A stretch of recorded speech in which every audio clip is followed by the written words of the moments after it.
agnostics, long-haired weirdos, short-haired weirdos, vandals, hooligans. The government, hug the government, love the government, hug the government, love the government, hug the government. Welcome to The Politics Guys, a place for bipartisan, rational, and civil debate on American politics and policy.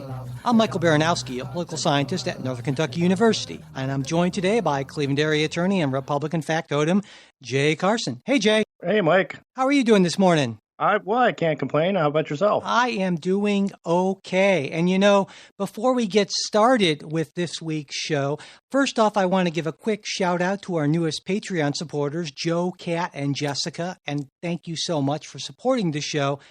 But also, I've got some news about really a pretty big change to the format and delivery of the Politics Guys. So even if you normally fast forward past the housekeeping stuff, you'll want to hear this.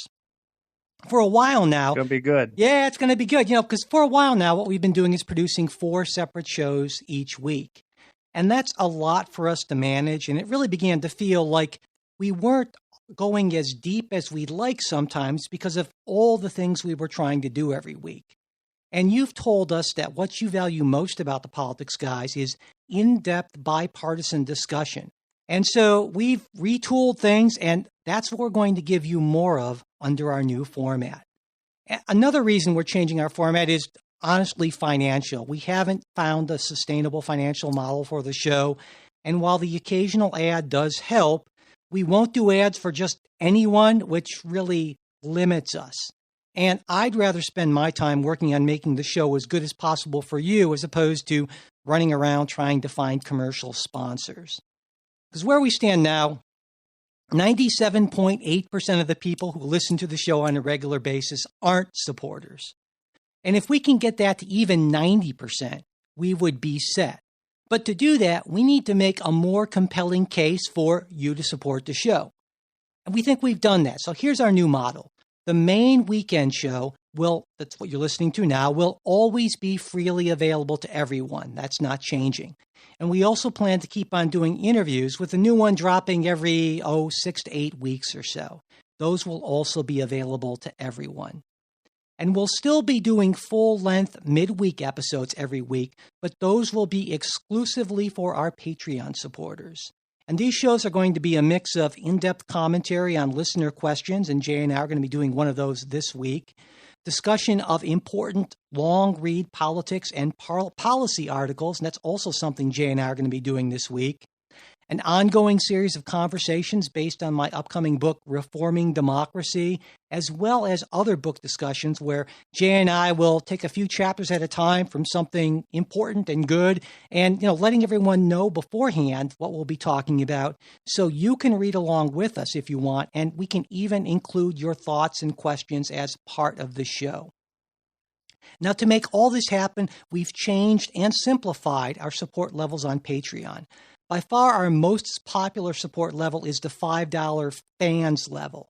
And that's our new base. And it's going to get you ad-free shows and our new and improved midweek episode. Our Insiders $10 level gets you all that plus an invite to our Politics Guys Slack group where you can go behind the scenes and be part of the process of deciding on which stories we cover, as well as getting the inside scoop on what's going on with the podcast and some of our ideas for the future. So this really makes you part of the team that has a real impact on setting the course of the podcast. Then we have Sustainers at $20, and that's everything at the below level, plus your choice of a Politics Guys mug or tote bag and a signed copy of my book, Reforming Democracy, when it comes out next year.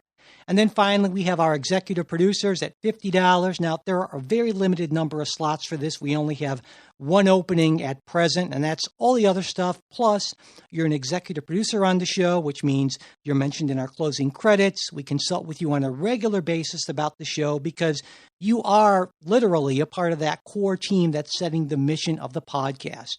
And executive producers also get invited to our Skype or Google Hangout calls once or twice a year to talk about the show. We've done a few in the past, and we plan on doing more in the future. Now, one more very important thing. We are not going to shut out anyone because of financial issues. So if you can't afford to support the show, or if you're a current supporter at below the $5 level and you're not able to move up to that $5 above level, just email me at mike@politicsguys.com and I will set you up with access to our midweek show. We're really excited about these changes because we think that they focus us even more on what matters most to you, while at the same time helping to secure the financial future of the Politics Guys. So to become a supporter of the show or just find out more, go to patreon.com/politicsguys. Thanks so much.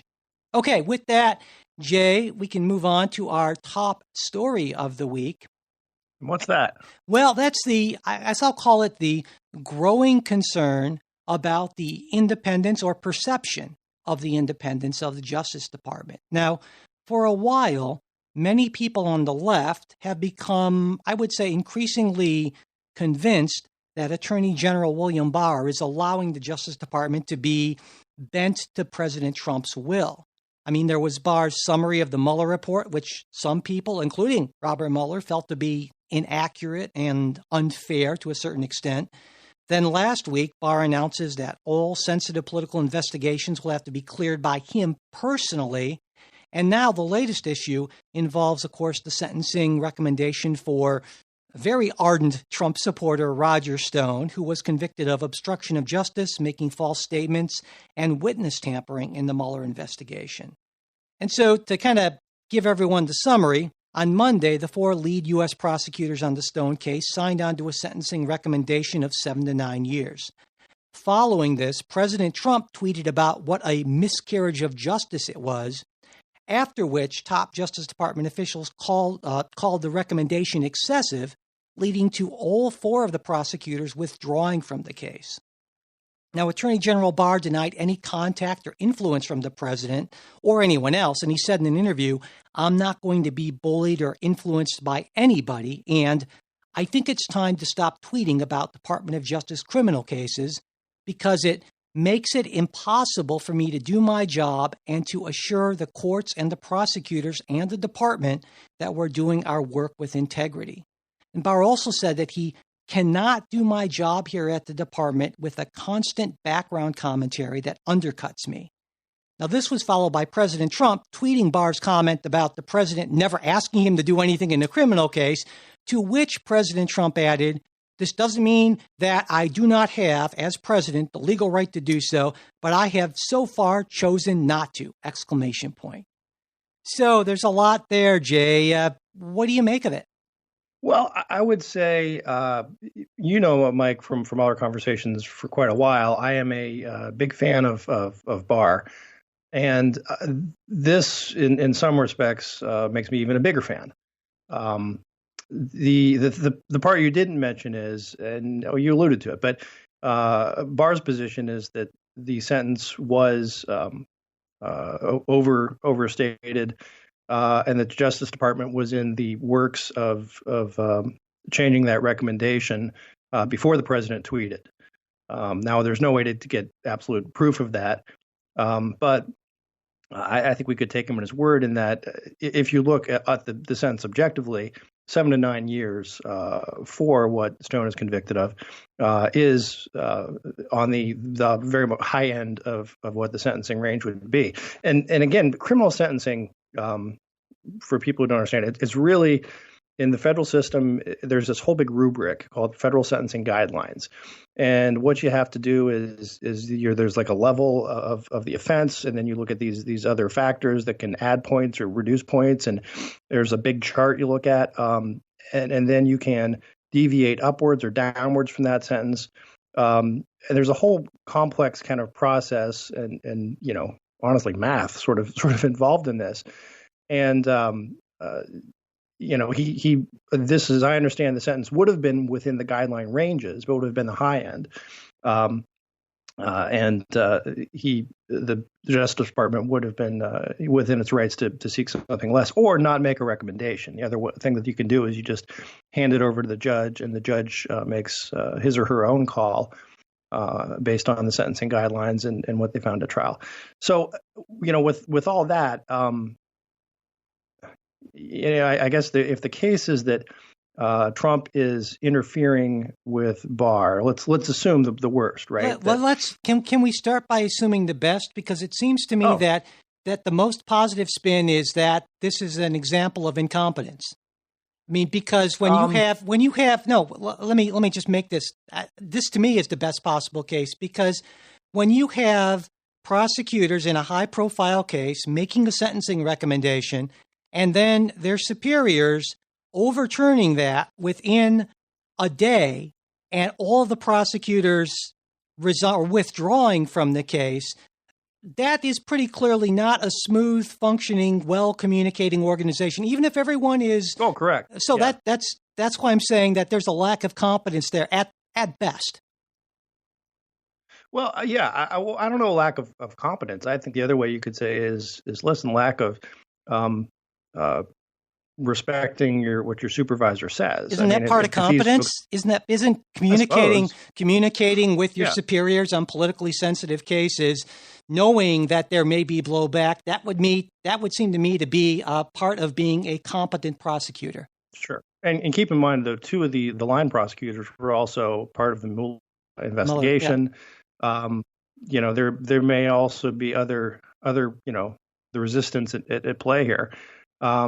But I think you'd agree with me. Look, that the role of the supervisor at Justice, who would either greenlight these prosecutors making that recommendation or not.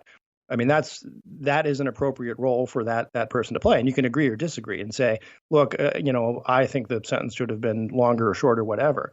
But that we agree that that's a person who needs to be consulted and make that call. Rather than the line prosecutors. Right. Yeah, I would agree that certainly the line prosecutors are the people closest to the case, and so that gives them a perspective that the higher-ups may not have, which is why I think, generally speaking, they're the ones whose recommendations are largely adhered to, but in some instances there are other considerations, and sometimes the line prosecutors can be a little too close to the case. Yeah. So, absolutely. So that said, I mean, I think, that things were moving through the proper channels until Trump sort of stuck his foot into it, right? And again, I totally concur with Barr. I mean, this is kind of weird. You can agree with Barr and with Trump on the law. I would agree with Trump on the law that he is the head of the executive branch, and ultimately he probably can make all those decisions. And the hedge against that is political, right? If you think that he's letting off people who are his friends and going too easy on him, well, your remedy's at the ballot box, as it should be. Wow, it sounds like we'll get to this in a minute, but it sounds like I can see why you love William Barr, because you're practically channeling the man. Well, yeah, we have the same glasses. And I got mine before he was even appointed. But you mentioned the one thing I can respect, or maybe that was sort of surprising to me. I guess I disagree with him on his views of executive authority, which we'll get to in a minute. But the words that he used, I mean, William Barr is a guy who's made his living with words, and so I think he chose them very carefully. And the fact that he said that this makes it impossible for him, and that he cannot do his job, and that that there's constant background commentary that undercuts me. He knew exactly what he was saying when he was saying that, because he could have said it makes it more difficult, it presents challenges, but he didn't do that. And I think, and that is I mean, that's a I wouldn't say a veiled threat. That's a threat, right? Well, it's a threat in the sense that I may resign if you keep on doing this, right? Yeah, or you may have to fire me. Cut this out, or I'm gone. Yeah, and basically the president's defenders make the correct but specious point that, well, the president has First Amendment rights. Well, yeah, he does, but that doesn't mean that you should that it's wise to exercise those rights in such a way that can legitimately call into question the integrity of the Justice Department, which is exactly the point that Attorney General Barr is making. Right. There was some great it was an editorial in the Wall Street Journal a couple of weeks ago. One after the impeachment and the acquittal and then the speech and the thing of like, here is Trump triumphant. And they said, but Trump is a person who can't stand prosperity, and we'll wait to see what happens. And then it was literally 2 days later, and it said, well, here we are. And so like that didn't take long. That everything was really going swimmingly for him. And he sort of becomes his own worst enemy, injecting himself into a situation which he didn't have to inject himself into. Right. Yeah. And for no good reason whatsoever. And again, there's the thing of, listen, if he really believed this, he had a couple of options. One is to wait and see how the system plays out, right? There may be some other he didn't know what's going on with the Justice Department, which is, I don't know, kind of good, kind of bad. Second, I do think he has the authority to make his own recommendations. He didn't do that, or if he does, the way to do it is to pick up the phone rather than tweet it publicly. Or third, he can just wait till it all sorts out, and he's got the power to pardon or commute sentences.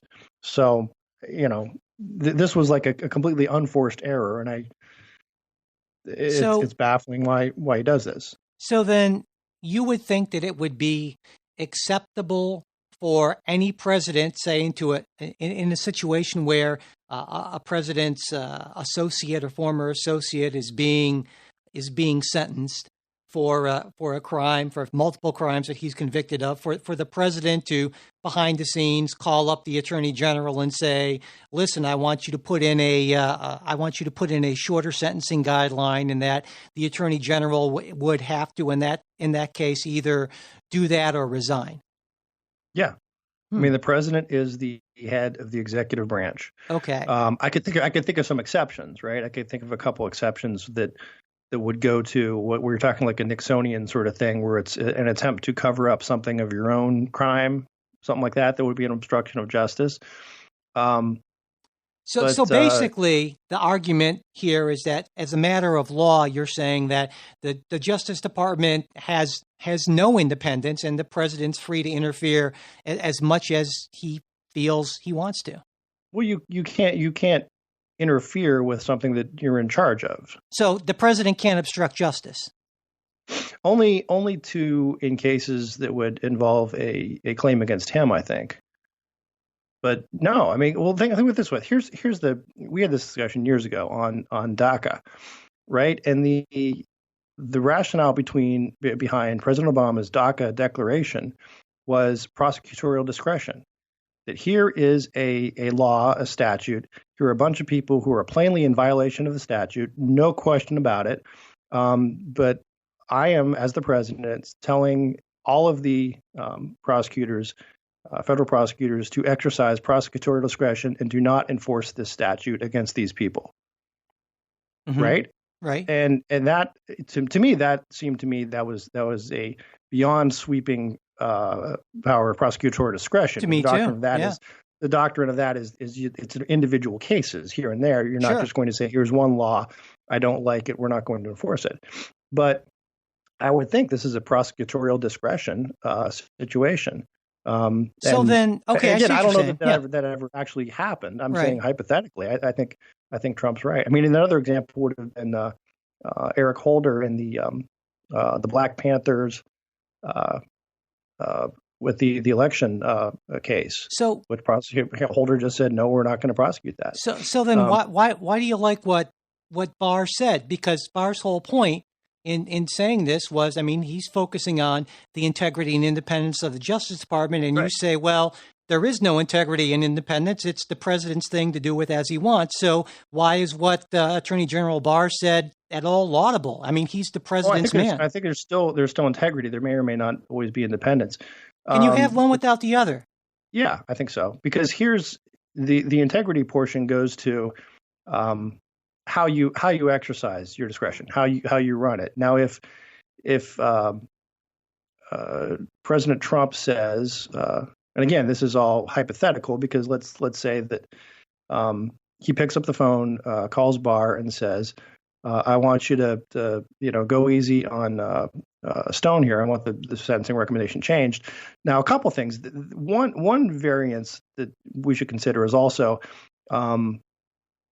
if he's saying, I want this changed within the guidelines. I think you should make a recommendation that's on the lower end of the guidelines as opposed to the highest The end. president can't break the law. He's not above the law. Exactly. Yeah. The president can't say, I want I want you to, withdraw the conviction. I don't know. Again, that was the argument before. Well, let's pull back from this a little bit, because maybe I'm going to try to give you a little benefit of the doubt here. Maybe what you're saying is that while this is okay to do as a matter of law, you don't necessarily think it's a good practice for the president. Oh, exactly. To do this. Yeah. Okay. No, that's exactly right. I think that I'm saying the president has the authority to do it. But if he exercises that power in a way that brings disrepute to the Justice Department, that makes it look bad, that's where you lose the integrity. And so he's got the responsibility of ensuring public confidence in the Justice Department, regardless of what decisions he makes, to show that those decisions are thoughtful, well considered, in the interest of justice, or at least arguably so. I mean, you can always have a disagreement, but the public should at least believe that the Justice Department is acting impartially, even if they aren't. Yes. No, and those are the words. Lord. Those are the words that are in, like the judicial canons and lawyer canons that you want to avoid the perception of impropriety. To me, this just points back to the fact that the framers made a mistake in not having the Attorney General be, in not having the Attorney General be a separate, independently elected. I mean, I've talked about this before on the show. 43 states do it that way, and I think that just makes so much more sense. I mean, that ship has sailed, obviously, but if I could redesign the system, that is definitely one of the things I would do for exactly this reason. Well, let me put the question to you then the other way. If the president isn't the head of the Justice Department, who is? The Attorney General. Okay. Well, who gets to appoint the Attorney General? Well, see, that's what I'm saying. The problem is there's an inherent issue with this, and under the system we have right now, as long as presidents act according to norms as opposed to pushing their authority to the outer limits of the law, it's not as much of a problem. But when you have an outlier like Donald Trump, all of a sudden this does become more of a problem. Well, and when you say problem, I guess I'd agree, but the solution is at the ballot box, and I think that's where I think a lot of times you and I come down with a disagreement. If I ever ask you, okay, who's in charge of the State Department?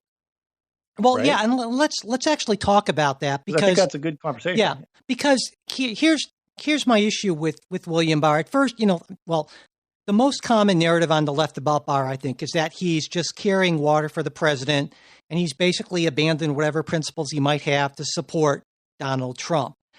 Now, I thought about this, and of course, my initial reaction to Barr when he was nominated was, here's a guy with a strong establishment Republican track record and also a good record for integrity. And so I thought, well, let me stick with that and think about not so much what Barr has done in light of the beginning assumption that he's corrupt or supporting corruption, but trying to go back to what I think his first principles are. And so what I did was I found a speech that he made to the Federalist Society back in November on executive power.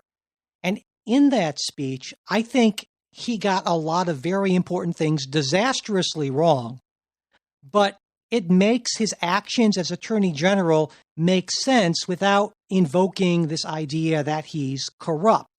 And because basically what Barr believes is in, and he laughs it off essentially, in the unitary executive. And that's kind of the idea that you're pushing, Jay, is that the president is fully and thoroughly in charge, and Barr sees an executive that's beset on all sides by legislative and judicial encroachment, and that executive privilege and executive power is incredibly sweeping, and that even that the courts don't really have any right to intervene in executive legislative conflicts, because he seems to think, like you do, that, well, this can be handled by compromise through the political process, through the ballot box, essentially. And that seems to me both Barr's view and your view. Is that right? I'm happy to be on the same page with Bill Barr and the Federalist Society. Yeah, and here's my problem with that. I agree with him that there's been more what he calls resistance and he might use that with a capital R, I don't know, to Right. President Trump from congressional Democrats and from the courts. But what he doesn't take into consideration, at least in this Federal Society speech, is the nature of what the president is doing. So, for instance, if a president nominates more extreme and unqualified people, sometimes people who his senators in his own party say, no, we can't go there. And if a president regularly abuses his power and if he refuses to cooperate at all with legitimate congressional investigations, well, of course, there's going to be more resistance. And just saying, well, let the political process handle it is basically saying, well, let a potentially allegedly corrupt president be corrupt until there can be another election. And that I think is just untenable. Well, there is the impeachment remedy in extreme situations. Well, the idea that the courts have no role in this. A hard bar to get over, intentionally so, because I think the founders intended exactly that look, there ought to be accountability, and the best way to do that is through elections. Well, and certainly, sure. I would agree. What would you be, and what would be your remedy? No, I would agree that elections. Not impeachment. I would agree that elections are the best way, but I disagree with the unitary executive theory, and I completely agree that the courts do have a role in adjudicating disputes between the legislative and executive branches. Now, certainly, I think in some instances, the courts can abuse their power, and I think that Barr actually makes a reasonable point about district court judges issuing nationwide injunctions, for instance. I've been convinced on that issue. But the idea that, and this goes to his larger idea that, and he actually says this, that the framers were all for a really strong executive, and that if they could see us now, they would feel like the executive is the one branch that right now really worked out the way they wanted it to. I think that's ludicrous. That seems to me to be a thorough misreading of the framers and of history. Oh, I think he hits the nail on the head, but I'll get back to that in a second.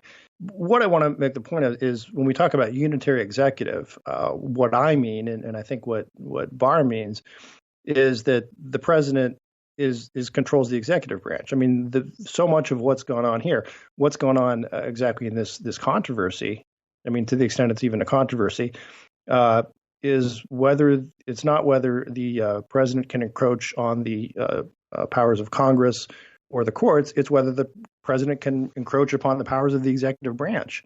Is he actually in charge, or is someone else in charge? And I think that's the issue. If you have the unitary executive, that means he is in charge of the entire executive branch, not civil service, not appointed bureaucrats, not line prosecutors. It's at the end of the day, the president's the one with the authority over everything that happens in the executive, and it's on him, rightly or wrongly. And so if you don't like it, you vote him out. And the reason for that is that it lends accountability to an otherwise unaccountable executive. If you have an executive branch that is governed by career civil servants, and nothing wrong with career civil servants. Some of my best friends are career civil servants. That's great, and they bring a lot of expertise, a lot of knowledge, and all that. But they don't bring accountability, and that's what we have in our system. Is that people should be able to vote and change course if they don't like the way things are being handled. And again, the people may be right or may be wrong, but I think democracy doesn't. It's not a mechanism for reaching the best outcome, but it's the method for reaching an outcome that has legitimacy to it. And I think that's if you have a president who can't control, who is not in control of his own executive branch, then I'm not sure why are we electing presidents. Well, I mean, I think that's a sort of a false division. This idea that kind of all or nothing thinking, either the president is completely in charge of everything in the executive branch, or the president's powers are being unfairly and unconstitutionally encroached upon. I mean, the Supreme Court has rejected that argument multiple times, calling it this archaic division into three airtight departments of government. And I agree with the court on this. This idea that that the system was designed to make the president completely not just in charge, but utterly unassailable in anything involving the executive branch. I think that does not comport with what the framers had in mind, or with a reasonable reading of the framers' intent in writing Article 1 and Article 2. Oh no, it's completely assailable. You don't seem to think it is, except through elections or impeachment, nor through legislation, right? The Senate recently passed a new war powers type resolution as to Iran. Now, that's been a subject for constitutional debate, war powers resolution for forever. Sure. But there you have a situation where you have Congress stepping up and acting affirmatively to say, Mr. President, here is what we are going to allow, and here's what we're not going to allow. Well, yeah, but then I think that's different. That's much different than the president telling some other department of his executive branch what to do. But I guess my question to you is what parts of the executive branch doesn't the president control? Well, no, I'm not saying that the president doesn't control the executive branch. What I'm saying is, especially in instances where there are reasonable allegations that the president is abusing his powers and failing to faithfully execute the laws, Congress has a legitimate role to investigate and oversee that. And if the president simply says, I'm not going to cooperate with that oversight one whit, and I'm going to instruct everyone not to, and by the way, the courts are not allowed to intervene to compel me to comply with this, and you're just going to have to wait till the next election, and actually none of this will ever come out because it's all under seal of executive privilege. Well, I thoroughly and utterly reject that construction. Yeah, well, I don't think anybody's arguing for that. It sounds like you are, and Donald Trump is. No. But in terms of executive privilege, the courts have said yes, there is an executive privilege, and yes, there are limits to it. And quite honestly, in the last impeachment case, we didn't get to that point because the Democrats decided not to pursue that route. Mm-hmm. But again, I think we're almost talking past each other. That the present crisis, if you will, again, I don't see, even assuming that there was a conspiracy that the president was going to call Barr and say, could you put in a lesser recommendation, or I order you to put in a lower recommendation.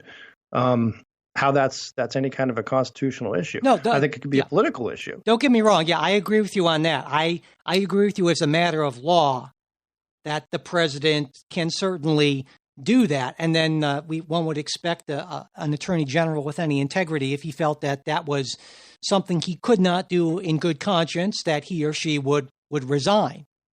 Sure. At that point. So sure, yeah. I mean, in that sense, we're not actually talking past each other. And keep in mind also what that's the prosecutor's sentencing recommendation, which the court is free to ignore entirely if it wants, or take it actually to the letter, whatever. So there's no inter branch bullying going on. This is the way it happens in criminal cases every day. The prosecutor comes in and says, we're going to recommend a sentence at this level. Defense counsel will typically say, Judge, we'd rather have a lighter sentence. Sure. That's really kind of the way that the system works every single day. And the court makes the decision, and there's no impropriety one way or the other. So I guess that's going back to Barr and where we started. That's why I think he's 100% on. He looked at a recommendation. Justice Department lower than him looked at the recommendation and said, look, we think this is too high. Go back with and again, it was not we think he ought to be let go on his own recognizance, right? It was like reducing it to, I think 4 or 5 years. 3 or 4, something like that, yeah. Yeah. So, I mean, you're still sending a guy to prison for several years for a non-violent crime. which is what liberals are always talking about, that we ought not to clog up our prisons with nonviolent offenders. Well, it's unfair, but go ahead. that's not Trump people, though. We don't mean Trump supporters. But yeah, I mean, that's okay. So, I mean, my point is the system was working until Trump did this, threw the gasoline on the fire to create sort of this, I don't know, a straw man kind of thing that there's something inherently corrupt if he does make it. And so again, this is largely a hypothetical discussion, I think. Yeah. Well, I think where I come down here in the end is that I don't necessarily think that there's anything that William Barr is doing that's corrupt, but I think his view of executive power is very, very wrong, and you don't. And like you said, that's where we differ on this one. Well, let me just, because I want to explore just a little bit more because we're going deeper on this. I mean, my sense, and again, this is taken with the historical background. The big thing that was missing in the Articles of Confederation that needed fixed was that there was not an executive, and so the founders put that in, and they hedged it obviously with this balance of powers between the legislative and the judicial, which again the judicial branch has asserted more powers than I think the framers would have anticipated, and to some extent the legislature has abandoned a lot of the powers that it has. And Barr made that point in his speech, is that when the legislature gets out of the business of actually legislating and just turns things over to executive agencies, you get into this situation where we have here, where the only business left for Congress to do is to investigate the executive. So this speech was made before even the real investigations even got rolling. I mean, I guess that's where I don't think you and I are that far apart. I'm not arguing for what used to be called the imperial presidency, because I think we don't have that anymore. Wow, I totally disagree with you there. I think, yeah. So I guess where we agree is that we both agree that Congress has abrogated a lot of given away a lot of its authority, or doesn't exercise it. It can't really give it away in the constitutional scheme of things. Right. But where we disagree is you believe that in a much stronger president than I do, and you believe that view is much more consistent with the intent of the framers in the Constitution than I do. Yeah. What is it that you think the president should not be able to do that he's doing now, I guess? That's what I'm trying to get at. Yeah, I believe that in instances, particularly in instances where the president is in a situation where he may not be faithfully executing the laws, that Congress has a right and, in fact, an obligation to challenge him on that, and the courts have a right and, in fact, an obligation to prevent or to call out the president and to instruct him to faithfully execute the laws, because that is part of that is why the president is there in the first place. And so if he doesn't do that, the only remedies are not, I reject the idea that the only remedies are impeachment or re-election. I believe that there are other remedies through the courts. What are they? They are, again, the courts issuing injunctions, ruling things that the executive does unconstitutional, and so there you go. And it seems so in this case, in Roger Stone, I mean, would your position be that the courts could instruct the president that he could not overrule? No, not at all. I'm not talking about this instance. No, I'm just talking about more generally. Now, okay. I think this specific instance suggests that we have maybe come to a point in our polarization where it would be better if we had an independent attorney general. Of course, we don't have that. And so no, I don't see anything illegal in what the president did. And I think a lot of the things that Donald Trump does aren't illegal. They're just tawdry and wrong and unethical. Okay. All right. So before we move on, we'd like to thank our sponsor for today, Empower. Unless you're, Mike Bloomberg, you could use some extra money. And that's why I'm a big fan of Empower. It can help you save a bunch of money so you can move from ramen noodles to prime rib or really good tofu if you're a vegan like me, I guess. You just put in your weekly savings target, Empower studies your income and spending, and automatically moves the right amount of money into your savings account where you're going to be less likely to spend it. They've also got budgeting for people who hate budgeting, everyone, in other words, with reports that have actionable spending insights and personally tailored smart savings recommendations. Empower can even negotiate on your behalf to lower your bills. They also give you personalized human coaching for any financial questions you might have and high-interest FDIC-insured checking with no minimums. So if you want to save big this year, download Empower. That's EMPOWER in the App Store or Play Store. I did, and so have over 650,000 other people. And Politics Guys listeners, you get $5 when you use offer code PoliticsGuys and reach your savings goal. Visit empower.me/politicsguys for more details. Okay, Jay, so moving on, let's talk a little bit about elections. All right.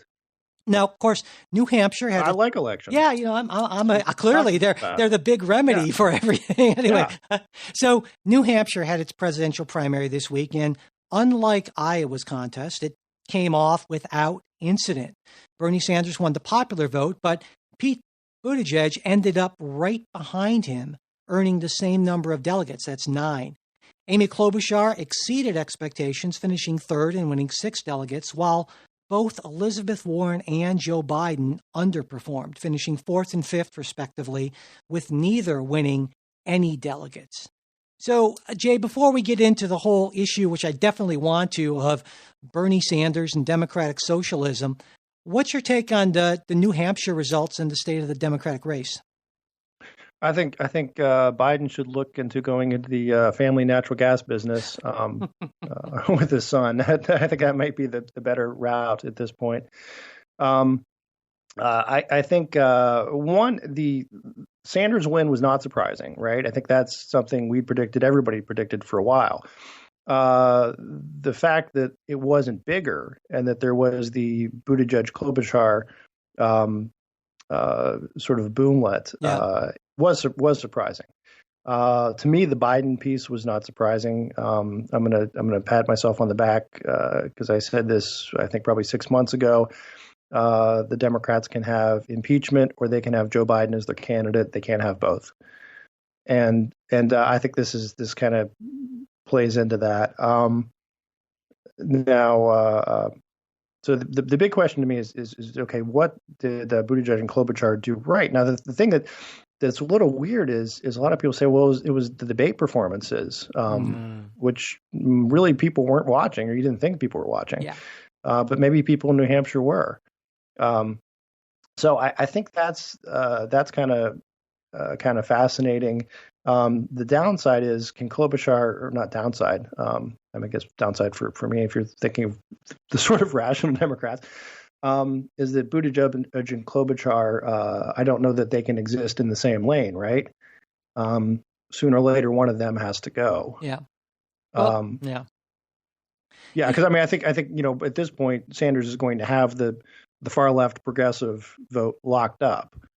And Biden is gone. Now the thing we don't know about, obviously, is Bloomberg, because he hasn't been in the game yet. Yeah. And that's the thing, Jay. I mean, a couple of things. You know that I hate election reporting for a lot of reasons. There's a lot to hate. But first off, the reports that Bernie won, even though he got the same number of delegates as Pete, it's kind of like saying that Hillary Clinton won the 2016 election, right? I mean, Bernie tied at best. Yeah, because it's not about getting the most votes. It's about getting the most delegates. And there are a lot of people, Bernie supporters especially, say, oh, the media just kind of underreported the fact that Bernie won. Well, he underperformed in the sense that he's a neighboring state senator and that sort of thing. Right. But okay. I think he underperformed from last time he ran in New Hampshire. Yeah, exactly. Albeit that was a different race. There weren't very different a spread out field, but another reason, and this is a bigger reason I hate election reporting, is that there's so much over speculation. Because at this point, there have been 65 delegates awarded out of 1,990 you need to get the nomination. It's 3.3%. So If this is a football game, there's like 13 minutes to go in the first quarter. If it's a baseball game, it's like halfway through the first inning, So Right.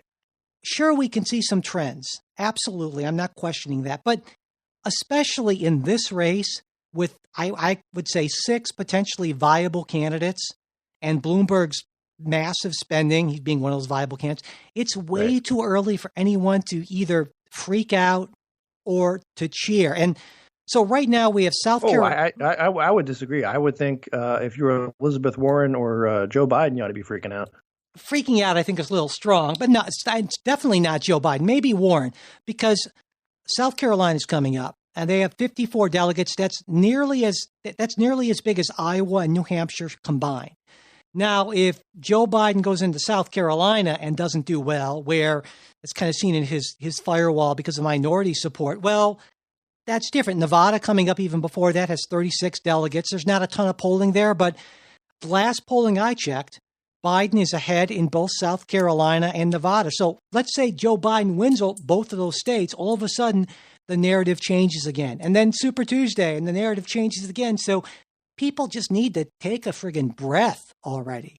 That's how I feel anyway. So that's my thing about election reporting. But the bigger issue, the deeper issue that I wanted to talk about with you, Jay, is Bernie Sanders. I think it's fair to say that at this point, the idea of a Sanders presidency has gone from maybe unlikely at one point to entirely plausible at this point. We can see a path to that, even though it's early. He's leading in the national polls. He's trending up. The betting markets have him as the Democrat to beat right now. And so I thought maybe instead of more horse race type stuff, which I think everyone has had more than enough of, maybe we could take a look at Bernie Sanders. Like, first off, what a best case scenario looks like for him and what the real world consequences of a Democratic Socialist president would be. So are you up for that? I'm up for it. Okay, so here's my best case scenario. You tell me how you think about this. But so he becomes president. He wins the election. He gets a House and a Senate majority. And he convinces Senate Majority Leader Chuck Schumer to get his Democratic caucus to end the legislative filibuster. And Schumer has previously said that nothing's off the table in response to questions he had about ending the filibuster. So that, to me, in 2020 at least, is the best case scenario for Bernie Sanders. Would you agree electorally? Yeah. Oh, yeah. Okay. So I think you'd probably also agree, right, that just like for all presidencies, the critical period is always the first 18 months. That's when you have your window. I mean, Donald Trump got the big tax cut. Height of political power. Exactly, before the midterms. And so during that period, we know from history that you can get through one or maybe two big things, but more than that, just not happening. And what would they be in the Sanders presidency? Well, Bernie has already promised that within a week of being elected, he would send a Medicare for All bill to Congress. So within his first week as president, not within being elected, within his first week as president, right? So Medicare for All would be there. What else? Well, maybe free college, student loan debt forgiveness would be something, right? So it seems to me that even with Democratic majorities, Medicare for All doesn't come anywhere close to passing.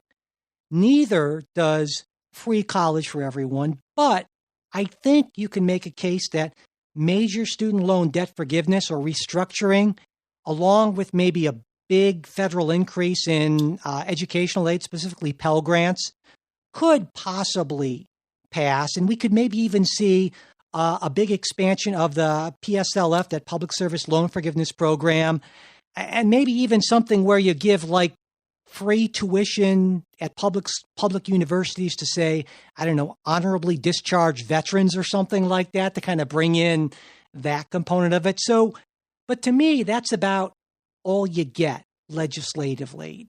What do you think? Is that pretty much your take on that? I don't know. I mean, because here's the thing. I mean, theoretically, he would already have the votes for a Medicare for All in the House, right? I think. No, in the House, maybe, but not in the Senate. House people lined up saying that they would vote for some sort of Medicare for All. Now, I don't know that he's got that in the Senate. But no, not even close. Not even close. I don't think so. It's one thing to say that, it's another thing when it actually comes down to the voting and the massive lobbying from the healthcare industry. No, there's no way. And the message that if you like your plan, too bad, we're outlining it. Yeah, because that's be clear. That's part of Bernie Sanders' plan is to outlaw private insurance. It's the most either progressive or radical, depending on what word you want to use, of those plans. So, but that being said, of course, he could do certain things through executive orders. Obviously, he reverse a lot of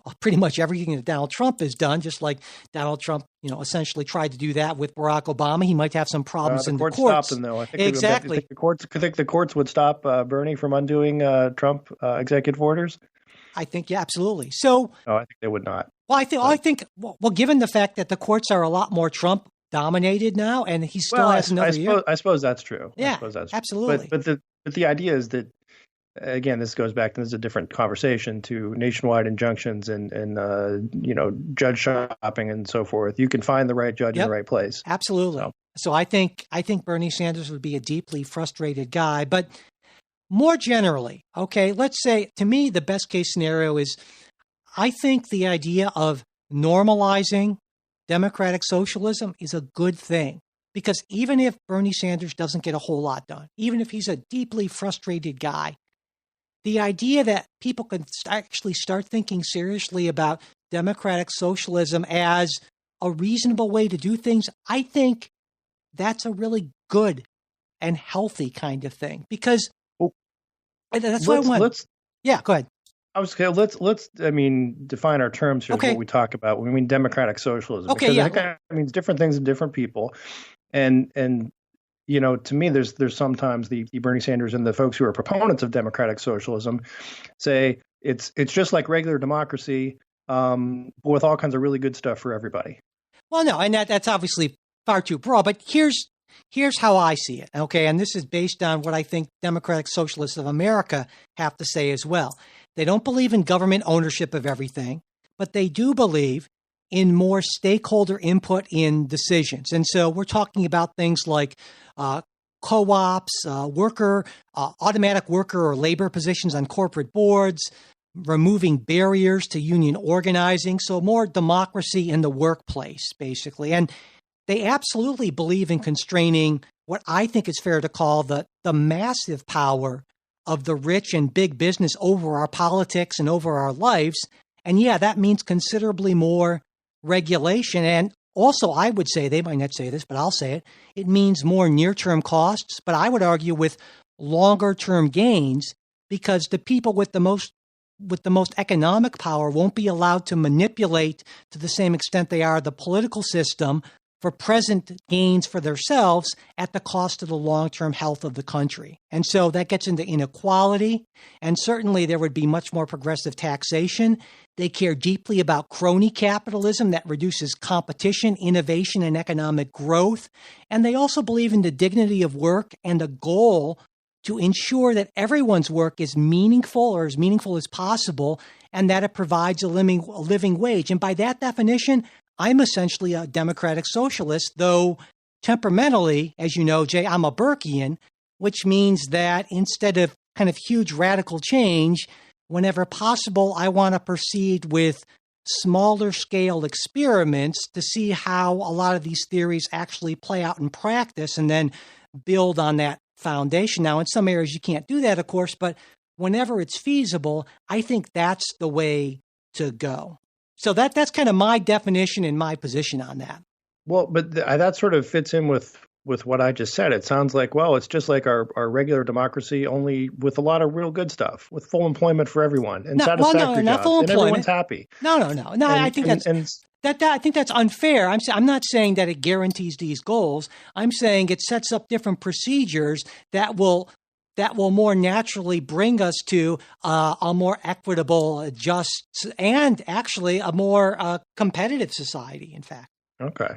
Did the Democratic Socialists, and this is an unfair question, but I'll ask it anyway.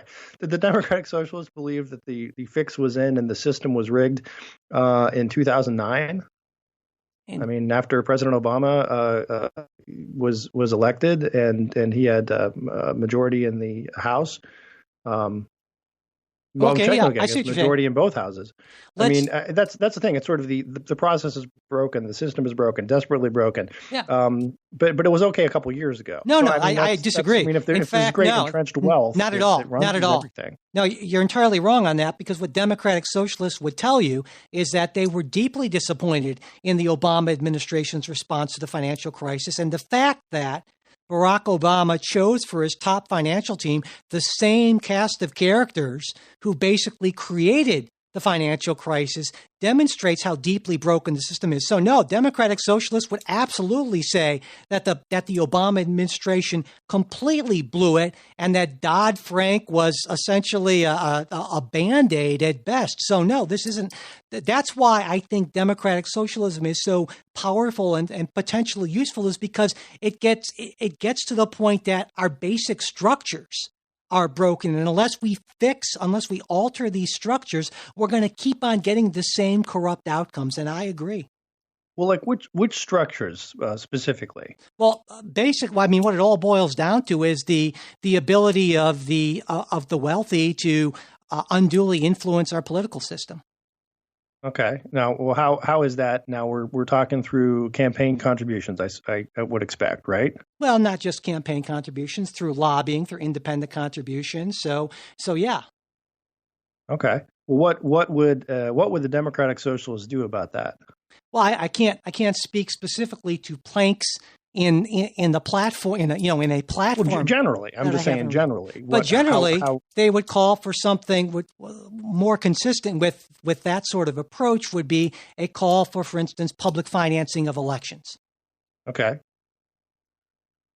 And much more strict limits on lobbying, for instance. There it is. Okay.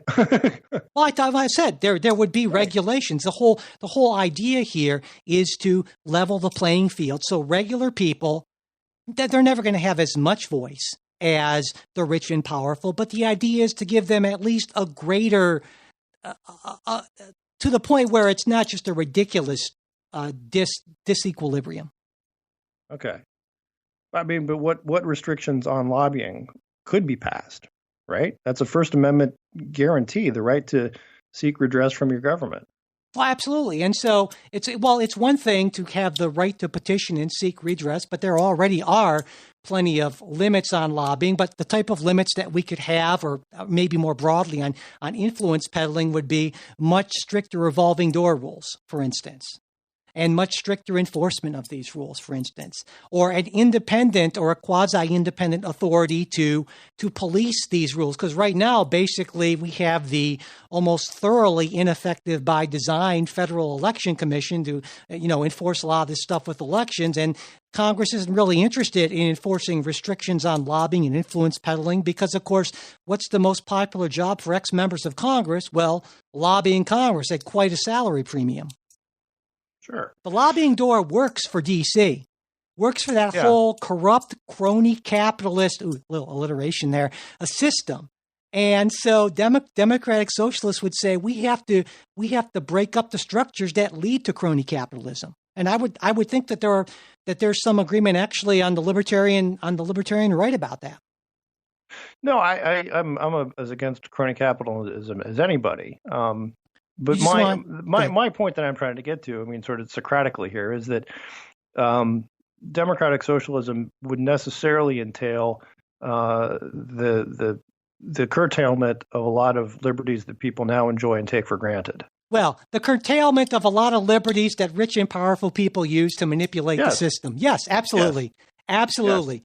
You cannot change a system under which the rich and powerful are manipulating the system for their own ends without taking away some power from the rich and powerful. Yeah, that's pretty much that's how it works. Taking away some power. I'm talking about taking away liberties, taking away rights. I mean, if you're going to say that no one's taking away rights, you may no longer lobby Congress. No, that's not what anyone's saying. That's not what anyone's saying. No one's calling for, at least I'm not calling for, a repeal of the First Amendment or anything like that. The First Amendment still stands, and so. Well, good to hear. Yeah. And so under my understanding of democratic socialism, people would absolutely be free to do that.